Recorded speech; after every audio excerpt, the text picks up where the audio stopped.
Hello everyone, in this video I will show you how to get your boarding pass online with EasyJet. First, open the EasyJet website in your web browser or launch the EasyJet app on your phone or tablet.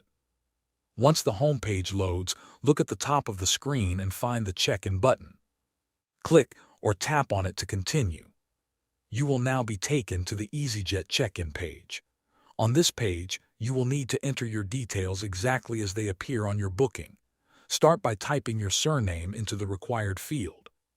After that, enter your booking reference. Be careful to enter all letters and numbers correctly to avoid any errors. Once you have entered your information, click the Continue button. EasyJet will verify your booking details and take you to the next step of the check-in process. Follow any instructions displayed on the screen and confirm your flight information if required.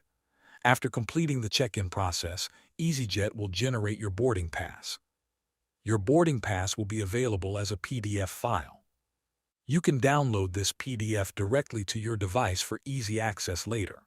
It is a good idea to save the boarding pass on your phone, tablet, or computer.